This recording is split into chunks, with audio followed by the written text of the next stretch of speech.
আজি লৈ আহিছোঁ অসমীয়া ট্ৰেডিশ্যনেল ডিছ তিল চিকেন নাইবা তিলেদি বনোৱা মুৰ্গী মাংস।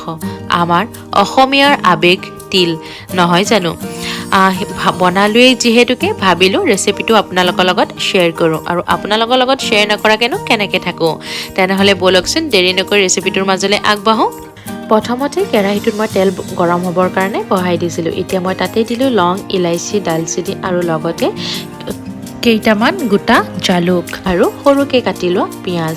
এইখিনি মই অলপ সময় কাৰণে ভালদৰে ভাজি ল'ম। পিঁয়াজখিনি ৰঙচুৱা হোৱালৈকে ধুনীয়াকৈ ভাজি ল'ম। পিঁয়াজখিনি অকণমান ৰঙচুৱা হৈ আহে তাতে মই দিলোঁ নহৰু আদাৰ পেষ্ট। 1 চামুচ নহৰু আদাৰ পেষ্ট দি নহৰু আদাৰ কেঁচা গোন্ধ যোৱালৈকে ভাজি ল'লোঁ। এতিয়া মই তাতে দিলোঁ চিকেনখিনি মানে মাংসখিনিও মই এতিয়া ভালদৰে ভাজি ল'ম। ঢাকি ধুনীয়াকৈ মাংসখিনি কিন্তু ভাজি ল'ম প্ৰথমতে, যাতে চিকেনখিনিৰ পৰা কেঁচা গোন্ধটো গুচি যায় আৰু লগতে এটা ধুনীয়া কালাৰ আহে, সেইটো কাৰণে অলপ সময় ভালদৰে ভাজি ল'লোঁ। তাৰপাছতে ইয়াতে এড কৰিলোঁ পানীখিনি দিয়াৰ পাছতে দিলোঁ জোখ অনুসাৰে নিমখ, হালধি গুড়ি আৰু অকণমান গৰম মছলা গুড়ি। এইখিনি মই ভালদৰে লৰাই ল'লোঁ। ইয়াতে মই কিন্তু অকণমান জলকীয়া গুড়িও দিছিলোঁ। কেমেৰাটো অফ হৈ গ'ল কাৰণে ফুটেজটো ধৰি ৰাখিব নোৱাৰিলোঁ।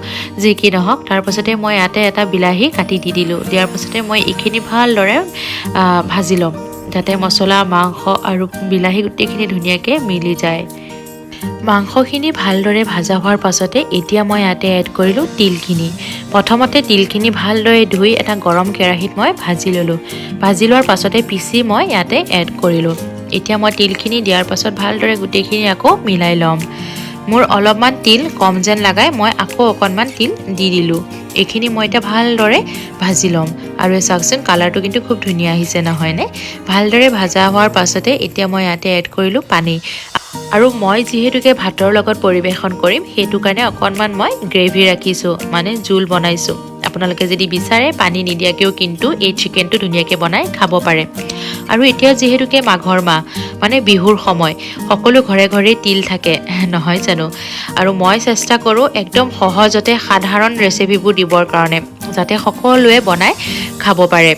আৰু এয়া চাওক, ইতিমধ্যে মোৰ তিল দিয়া চিকেন মানে তিল দি বনোৱা মুৰ্গী মাংস ৰেডি, আৰু মই গৰম ভাতৰ লগত ধুনীয়াকৈ পৰিৱেশন কৰি ল'লোঁ। আৰু কোনে কোনে ভাল পায় এনেদৰে খাই জনাব কিন্তু দেই। আজি মোৰ ভিডিঅ'টো আপোনালোকৰ কেনেকুৱা লাগিলে?